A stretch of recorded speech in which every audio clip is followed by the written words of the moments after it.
En fait, j'ai été donc mandaté par le gouvernement belge sur demande du Sénat congolais qui avait fait une demande claire auprès du gouvernement belge pour être appuyé dans la rédaction donc de cet avant-projet. Et cette demande a été transmise donc par le ministère des Affaires étrangères belge, c'est-à-dire à l'époque de Louis Michel, a été transmise donc à l'université de Liège et l'université m'a délégué pour pouvoir diriger le collège au fait des experts, de tous les experts qui devaient venir du monde entier travailler sur cette constitution. Vous avez fait un avant-projet parce que le constituant c'était le Sénat et l'Assemblée nationale. Est-ce que le constituant congolais a repris le projet que vous l'avez soumis? En grande partie. Donc, ce qu'il faut savoir, c'est qu'on n'a pas fait une écriture dans un bureau. On a fait une écriture avec le constituant. C'est-à-dire qu'à chaque fois, tout ce qui est dans la Constitution devait cadrer avec le contexte congolais. Et surtout par rapport à ce que les Congolais voulaient. Je dois vous rappeler aussi qu'à un moment donné, il y a eu un sondage qui avait été effectué. Donc, on avait envoyé les sénateurs aller en province avec des questionnaires où ils devaient rencontrer toute une série de groupes de gens pour pouvoir avoir des réponses sur des questions fondamentales, notamment par exemple le drapeau, notamment par exemple l'hymne national, notamment par exemple la devise, toute une série de choses comme ça sur lesquelles il était quand même important de pouvoir avoir le feedback des populations congolaises. Et donc les constituants ont fait la démarche pour aller vers les provinces et sont revenus chacun avec les résultats de ces enquêtes et nous avons compilé et la compilation de tout ça a donné effectivement le projet de constitution que vous connaissez, qui a été adopté donc en février 2000, donc adopté promulgué en février 2006. Dans le texte tel que promulgué par référendum, vous reconnaissez votre texte ou il y a eu beaucoup d'amendements? L'essentiel est dedans, sauf sur la partie ce qu'on appelle les mesures dérogatoires. Et donc sur les parties mesures dérogatoires, notamment la question des élections des sénateurs, notamment la question du découpage en province 7. Ça, ce sont des questions sur lesquelles on n'avait pas abordé avec le constituant, mais qui sont arrivées avec les amendements. Quel était l'état d'esprit à l'époque? Vous arrivez en tant qu'expert, vous voulez faire quoi? Une photocopie de la constitution belge, une photocopie, parce qu'on a beaucoup parlé, on l'a beaucoup comparé, oui, tout à fait, exactement. Et on la compare beaucoup aujourd'hui. La constitution congolaise aux constitutions françaises et particulièrement belge aussi. Oui. À la seule différence qu'en Belgique, il s'agit d'un royaume. Oui.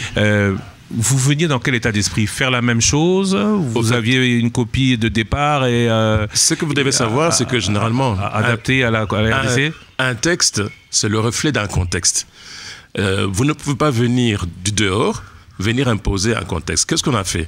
Ce qu'on avait fait, c'est qu'on avait fait ce qu'on appelle un pré-document que l'on a soumis aux différents groupes de l'époque. On a soumis au RCD Goma, on a soumis au MLC, on a soumis au clan Kabila, à l'époque, au gouvernement, et chacun a désigné des experts qui devaient analyser ce texte et qui l'ont amendé.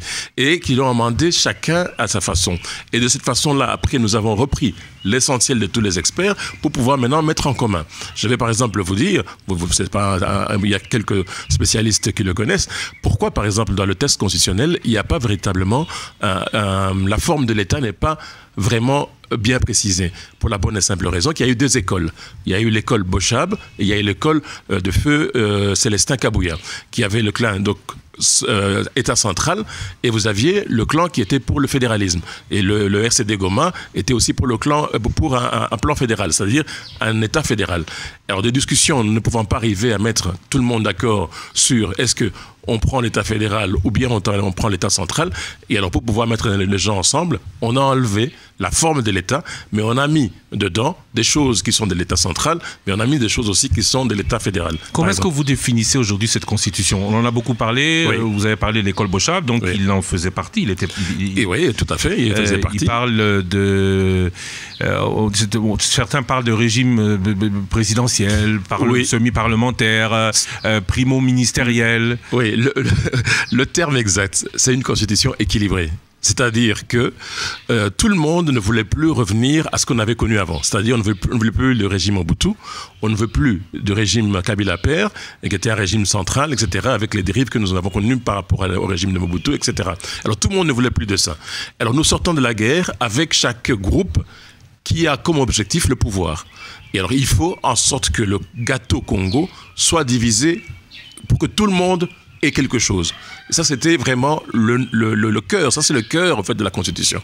Tout le monde doit avoir quelque chose. Vous n'êtes pas président de la République, vous pouvez devenir ministre, vous pouvez devenir sénateur, vous pouvez devenir député, vous pouvez devenir député provincial, vous pouvez devenir gouverneur. Je peux vous dire, par exemple, lorsque on calculait à l'époque le nombre de personnels politiques, c'est-à-dire ceux qui sont amenés à pouvoir exercer, il fallait qu'on ait suffisamment de mandats pour que chacun, à quelque niveau que ce soit, se retrouve. Alors, vous prenez les personnels politiques du MLC, vous prenez les personnels politiques du gouvernement, vous prenez le personnel politique du RCD, etc. Et lorsque vous mettez sur la table, vous allez vous rendre compte que le nombre de postes à pourvoir était presque équivalent au nombre de personnels politiques qui étaient disponibles à ce moment-là. Et donc, vous avez, si vous n'êtes pas président, vous avez la possibilité de pouvoir être sénateur, de pouvoir être député, etc. De cette façon, on arrivait à avoir, au fait que tout le monde puisse avoir un morceau de pouvoir, puisque tout le monde, pendant la guerre, voulait le pouvoir. C'est une constitution, il faut bien le souligner, d'après-guerre. Est-ce que cette constitution, si vous aviez à l'écrire aujourd'hui, vous l'écrirez de la même manière? Parce qu'on voit beaucoup d'embouteillages, d'incidents. Oui. Aujourd'hui, du fait du rôle des uns et des autres, à l'époque, il était clairement dit que le président Kabila ne pouvait pas avoir tant de pouvoir, que précédemment, dans les années 90, la Conférence nationale souveraine avait déjà donné le pas pour qu'il n'y ait plus de nouveau Mobutu, ça vous l'avez dit. Est-ce que cette constitution, pareille constitution, aujourd'hui se justifie encore? Monsieur Lusakweno, la constitution de 2006 n'est pas adapté au contexte que nous sommes en train de vivre. Comme je vous l'ai expliqué, on a essayé de faire qu'il n'y ait pas de pouvoir fort et que chacun doit avoir un contre-pouvoir. Quand si vous lisez correctement, vous allez vous rendre compte que tout le monde a un contre-pouvoir. L'Assemblée a un contre-pouvoir, le Sénat. Au niveau du pouvoir judiciaire, on a 3 ordres. Et chacun, entre guillemets, surveille l'autre, même si on a mis un peu la Cour constitutionnelle au-dessus. Au niveau même de l'État, on a mis l'État central, mais l'État central, on lui a mis aussi contre-pouvoir les provinces. Et au niveau de l'exécutif, on a mis 2 têtes à l'exécutif. On a mis le président de la République, on a mis le chef du gouvernement. Avec une hiérarchisation ? Avec une hiérarchisation, bien entendu. Le président répond du Premier ministre?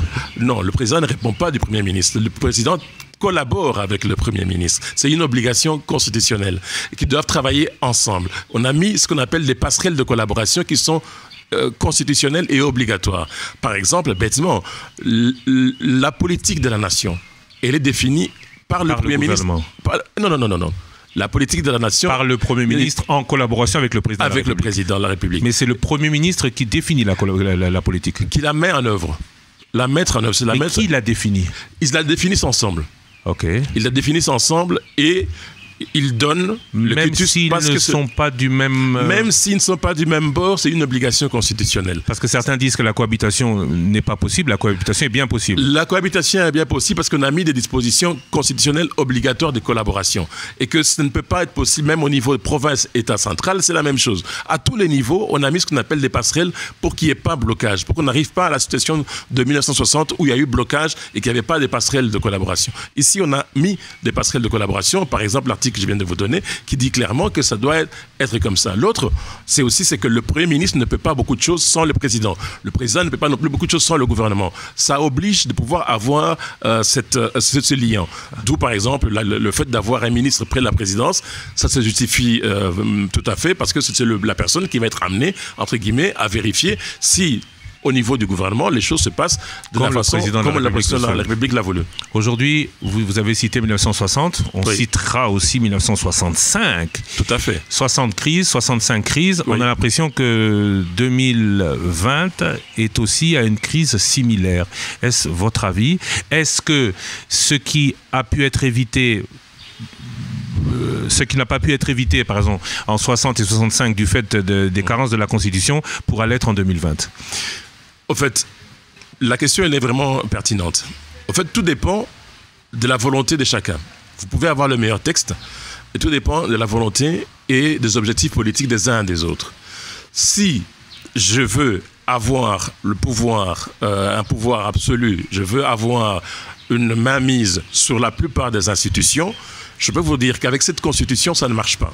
Ça ne marche pas d'avoir la mainmise sur toutes les institutions, à moins d'être comme en 2006 et en 2011, d'avoir la possibilité de contrôler par le politique que je nomme aux différentes institutions. À ce moment-là, je peux le faire.